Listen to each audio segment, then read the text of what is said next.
ಸ್ನೇಹಜೀವಿ ಸಂಘಟನಾ ಚತುರರು ಯುವಕರ ಮಿತ್ರ ಬೊಮ್ಮನಹಳ್ಳಿ ಬ್ಲಾಕ್ ಕಾಂಗ್ರೆಸ್ ಅಧ್ಯಕ್ಷರಾಗಿರುವ ಶ್ರೀಯುತ ಟಿ ಮಧುರವರ ಹುಟ್ಟುಹಬ್ಬವನ್ನು ಅದ್ದೂರಿಯಿಂದ ಆಚರಿಸಲಾಯಿತು. ಸ್ನೇಹಿತರು ಹಾಗೂ ಕುಟುಂಬಸ್ಥರ ಸಮ್ಮುಖದಲ್ಲಿ ಕೇಕ್ ಕಟ್ ಮಾಡುವುದರ ಮೂಲಕ ಹುಟ್ಟುಹಬ್ಬವನ್ನು ಆಚರಿಸಿಕೊಂಡಿದ್ದಾರೆ.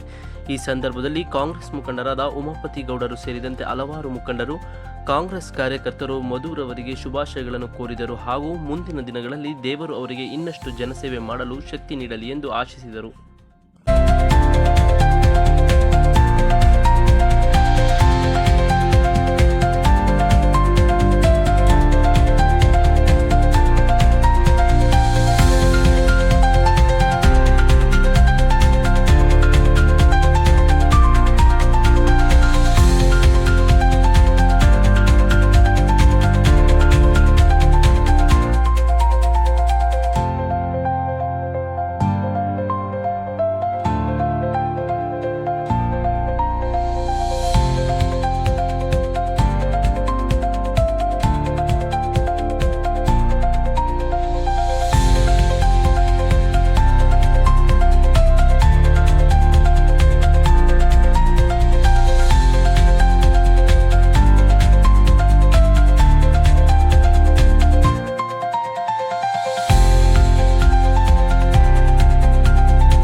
ಇವತ್ತು ಏನು ಬೊಮ್ಮನಹಳ್ಳಿ ಬ್ಲಾಕ್ ಅಧ್ಯಕ್ಷರಾದಂಥ ಮಧು ಅವ್ರದ್ದು ಹುಟ್ಟುಹಬ್ಬ ಇದೆ.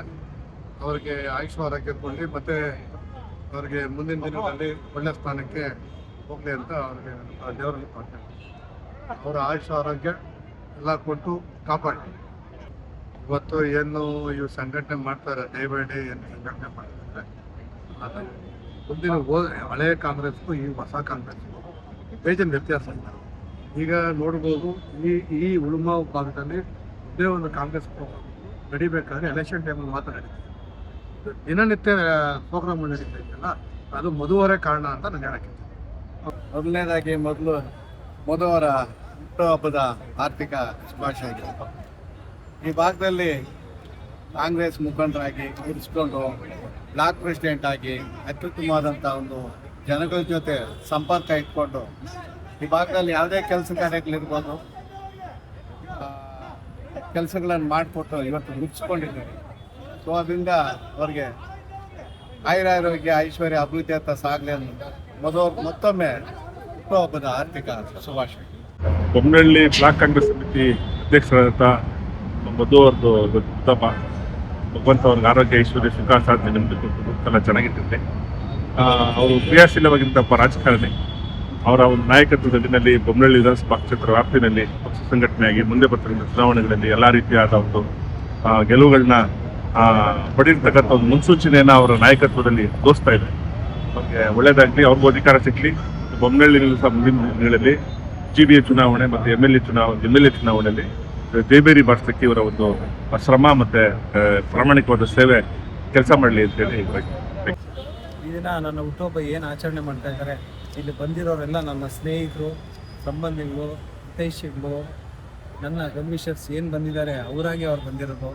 ನಾನು ಯಾವುದೇ ಥರ ಇನ್ವಿಟೇಷನ್ ಯಾರಿಗೂ ಕೊಟ್ಟಿರಲಿಲ್ಲ. ಅದಕ್ಕೆ ಯಾರು ಅನ್ಯತಾ ಭಾವಿಸ್ಬಾರ್ದು, ನಮ್ಮನ್ನು ಕರೆದಿಲ್ಲ ಅಂತ ಇದನ್ನೇ ಏನು ನನ್ನ ಮೇಲೆ ಪ್ರೀತಿ ಇಟ್ಕೊಂಡು ಬಂದಿದ್ದಾರೆ. ಅದೇ ರೀತಿ ನಮ್ಮ ಪಕ್ಷದ ಮುಖಂಡರಾಗಲಿ, ನಮ್ಮ ಕಾರ್ಯಕರ್ತರಾಗಲಿ ಎಲ್ಲರೂ ಬಂದಿದ್ದಾರೆ. ಎಲ್ಲದಕ್ಕಿಂತ ಹೆಚ್ಚಾಗಿ ಇವತ್ತಿನ ಬೆಳಗ್ಗೆ ನಾನು ನಮ್ಮ ರಾಮಲಿಂಗಾರೆಡ್ಡಿ ಅವ್ರ ಮನೆಗೆ ಹೋಗಿ ಅವ್ರ ಆಶೀರ್ವಾದ ಪಡ್ಕೊಂಡು ಬಂದಿದ್ದೀನಿ. MLC ಎಲೆಕ್ಷನ್ನಲ್ಲಿ ಅಲ್ಲಿ ಹೋಗ್ತಾ ಇದ್ದೀನಿ, ಇಲ್ಲಿ ಬರೋಕ್ಕಾಗಲ್ಲ ಅಂತ ಅವರು ತಿಳಿಸಿದ್ರು. ಅದೇ ರೀತಿ ನಮ್ಮ ಅಚ್ಚುಮೆಚ್ಚಿನ ನಾಯಕರಾದ ಉಮಾಪತಿ ಶ್ರೀನಿವಾಸ್ ಗೌಡರು ಬಂದಿದ್ದಾರೆ. ಅವರ ಸಮ್ಮುಖದಲ್ಲಿ ನಮ್ಮ ಹುಟ್ಟುಹಬ್ಬ ಆಚರಣೆ ಮಾಡಿರೋದು ತುಂಬ ಸಂತೋಷದ ವಿಷಯ. ಹಾಗೆ ಅರಕೆರೆ ಕಾಂಗ್ರೆಸ್ ಮುಖಂಡರು ಲೋಕೇಶ್ ರೆಡ್ಡಿ ಅವರು, ನಮ್ಮ ಹುಳಿಮಾವ ಎಲ್ಲ ಹಿರಿಯ ಕಾಂಗ್ರೆಸ್ ಮುಖಂಡರು, ಎಲ್ಲ ಹಿರಿಯ ನಿವಾಸಿಗಳು ಈ ದಿನ ನನ್ನ ಹುಟ್ಟುಹಬ್ಬಕ್ಕೆ ಈ ವರ್ಷ ಯಾವುದೇ ಪಕ್ಷಪಾತವಾಗಿ ಮಾಡಿಲ್ಲ. ಎಲ್ಲ ಪಕ್ಷದವರು ಬಂದಿದ್ದಾರೆ. ಎಲ್ಲರೂ ನಮ್ಮ ಹುಳಿಮಾವ ನಿವಾಸಿಗಳು ಬಂದು ನನಗೆ ಆಶೀರ್ವಾದ ಮಾಡಿದ್ದಾರೆ ಸರ್. GBA ಚುನಾವಣೆ ಕೂಡ ಹತ್ರ ಬರ್ತೀವಿ ಸರ್. ತಯಾರಿ ಎಲ್ಲ ಯಾವ ಥರ ಇದೆ ಸರ್? ಸಂಘಟನೆ ಎಲ್ಲ ಯಾವ ಥರ ನಡೀತಾ ಇದೆ ಸರ್? ನಮ್ಮ ಸಂಘಟನೆ ತುಂಬ ಅದ್ಭುತವಾಗಿ ನಡೀತಾ ಇದೆ ಬೊಮ್ಮನಹಳ್ಳಿಯಲ್ಲಿ. ನೀವು ಈಗಾಗಲೇ ನೋಡಿರ್ಬೋದು. ಮುಂಚೆಗೂ ಇವತ್ತಿಗೆ ಬದಲಾವಣೆ ಇದ್ದರೆ ನೀವು ತಿಳಿಸ್ಬೇಕು. ಅದರಲ್ಲಿ ನಾವಂತೂ ತುಂಬ ಚುರುಕಾಗಿ ಸಂಘಟನೆ ಮಾಡ್ತಾ ಇದ್ದೀವಿ. ಇತ್ತೀಚೆಗೆ ತಾನೇ ನಮ್ಮ ವಾರ್ಡ್ ಅಧ್ಯಕ್ಷಗಳನ್ನ ನೇಮಕ ಮಾಡಿದ್ದೀವಿ. 14 ವಾರ್ಡ್ ಅಧ್ಯಕ್ಷಗಳನ್ನ ನೇಮಕ ಮಾಡಿದ್ದೀವಿ. ಅವರು ತುಂಬ ಅತ್ಯುತ್ತಮವಾಗಿ ಕೆಲಸ ಮಾಡ್ತಾ ಇದ್ದಾರೆ. ಅದಕ್ಕಿಂತ ಹೆಚ್ಚಾಗಿ ನಮ್ಮ ಹುಳಿಮಾವು ವಾರ್ಡಲ್ಲಿ ಅಂಕಿತ್ ಅನ್ನೋರನ್ನ ಅಪಾಯಿಂಟ್ ಮಾಡಿದ್ದೀವಿ. ಅವರ ತನು ಮನು ಧನ ಅರ್ಪಿಸಿ ಈ ಪಕ್ಷಕ್ಕೆ ದುಡಿತಾ ಇದ್ದಾರೆ. ಈಗ ನೀವು ನೋಡಿರ್ಬೋದು, ನಮ್ಮ ಹುಳಿಮಾವು ಬ್ಲಾಕ್ ಆಫೀಸ್ ಆದಮೇಲೆ ಯಾವ ಥರ ಚೇಂಜಸ್ ಆಗಿದೆ ಅಂತ ಹುಳಿಮಾವಲ್ಲಿ ತುಂಬ ಅತ್ಯುತ್ತಮವಾಗಿ ಸಂಘಟನೆ ಮಾಡ್ತಾ ಇದ್ದೀವಿ ಸರ್. ಮುಂದಿನ ದಿನಗಳಲ್ಲಿ ಮಧು ಸರ್ಗೆ ಅಧಿಕಾರ ಸಿಗಬೇಕು ಅಂತ ಕೂಡ ಹೇಳ್ತಿದ್ದಾರೆ ಸರ್. ಅದ್ರ ಬಗ್ಗೆ ಸರ್, ಅಧಿಕಾರ ನಾನು ಸಿಗಬೇಕು ಅಂತಲೇ ಎಲ್ಲರೂ ಮಾಡೋದು. ಅದು ನನ್ನ ಹಣೆ ಬರ್ದಿದ್ರೆ ಗ್ಯಾರಂಟಿ ಅಧಿಕಾರ ಸಿಗುತ್ತೆ. ನಮ್ಮ ಹಾರ್ಡ್ ವರ್ಕ್ ಅಂತೂ ಪಕ್ಷಕ್ಕೆ ಯಾವತ್ತೂ ಇದೆ. ನಾವು ಪಕ್ಷದ ಸಿದ್ಧಾಂತನ ತತ್ವನ ನಡೆಸ್ಕೊಂಡು ಹೋಗ್ತಾ ಇದ್ದೀವಿ. ಯಾವತ್ತಿಗೂ ನಾವು ಪಕ್ಷದ ಪರನೇ ಇರ್ತೀವಿ. ನಂಗೆ ಟಿಕೆಟ್ ಕೊಟ್ಟರು ಸರಿ, ಕೊಟ್ಟಿಲ್ಲ ಅಂದರೂ ಸರಿ, ಯಾರಿಗಾದರೂ ಟಿಕೆಟ್ ಕೊಡಲಿ ಪಕ್ಷ, ನಾವೆಲ್ಲ ಒಮ್ಮತದಿಂದ ನಾವು ಕೆಲಸ ಮಾಡ್ತೀವಿ ಸರ್. ಕಾಂಗ್ರೆಸ್ ಪಕ್ಷನ ಬಲಪಡಿಸ್ತೀವಿ, ನಮ್ಮ ಉಮಾಪತಿ ಗೌಡ್ರನ್ನ ಬಲಪಡಿಸ್ತೀವಿ, ನಮ್ಮ ರಾಮಲಿಂಗಾರೆಡ್ಡಿ ಸಾಹೇಬ್ರದ್ದು ಹೆಸರು ಉಳಿಸ್ತೀವಿ. ಹಾಗೆ ನಮ್ಮ ಸೌಮ್ಯ ರೆಡ್ಡಿ ಮೇಡಮ್ ಅವರು ಅಷ್ಟೇ ಬರಬೇಕಿತ್ತು. ಕಾರಣಾಂತರದಿಂದ ಅವರು ಬರೋಕ್ಕಾಗಿಲ್ಲ. ಅವ್ರಿಗೂ ತಿಳಿಸಿದ್ವಿ, ಅವರು ಫೋನ್ ಮುಖಾಂತರ ವಿಶ್ ಮಾಡಿದ್ದಾರೆ ಸರ್. ಕಾರ್ಯಕರ್ತರಿಗೆಲ್ಲ ಏನು ಹೇಳಕ್ಕೆ ಇಷ್ಟಪಡ್ತೀರಾ ಸರ್? ಸರ್, ಕಾರ್ಯಕರ್ತರುಗಳನ್ನ ಈ ಸಲ ನಾವು ಏನು ಸಂಘಟನೆ ಮಾಡ್ತಾ ಇದ್ದೀವಿ, ನೀವು ಇನ್ನೂ ಅತ್ಯುತ್ತಮವಾಗಿ ನಡ್ಸ್ಕೊಂಡು ಹೋಗಬೇಕು. ನಾವೆಲ್ಲ ಒಗ್ಗಟ್ಟಾಗಿರಬೇಕು. ಯಾವುದೇ ಒಂದು ತೊಂದರೆ ಬಂದರೂ ಎಲ್ಲ ಕಾರ್ಯಕರ್ತರು ಒಟ್ಟಾಗಿರಬೇಕು. ಆಮೇಲೆ ನಮ್ಮ ಕಾರ್ಯಕರ್ತಕ್ಕೆ ಒಂದು ಹೇಳ್ತೀನಿ ನಾನು, ಯಾವುದೇ ಕೆಲಸ ಮಾಡಬೇಕಾದ್ರೂ ನಿಮ್ಮ ವಾರ್ಡ್ಗಳಲ್ಲಿ ಸಬ್ಜೆಕ್ಟ್ ತಿಳ್ಕೊಂಡು ಕೆಲಸ ಮಾಡಿ, ಏನು ಮಾಡ್ತಾ ಇದ್ದೀವಿ ಅಂತ ತಿಳ್ಕೊಳ್ಳಿ, ಆಮೇಲೆ ಕೆಲಸ ಮಾಡಿ. ಯಾವುದೇ ಪ್ರಾಬ್ಲಮ್ ಅಂದರೂ ಕ್ವಶನ್ ಮಾಡೋದು ಕಲ್ತ್ಕೊಳ್ಳಿ. ಆಫೀಸರ್ಸ್ನ ದಯವಿಟ್ಟು ಕ್ವಶನ್ ಮಾಡಿ, ಏನು ಮಾಡ್ತಾ ಇದ್ದೀರಾ, ಹೆಂಗೆ ಮಾಡ್ತಾ ಇದ್ದೀರಾ, ಯಾವ ಥರ ನಡೀತಾ ಇದೆ ಅನ್ನೋದು ತಿಳ್ಕೊಂಡು ಕಾರ್ಯಕರ್ತರು ಮುಂದುವರಿಬೇಕು ಅಂತ ಕೇಳ್ಬೋದು.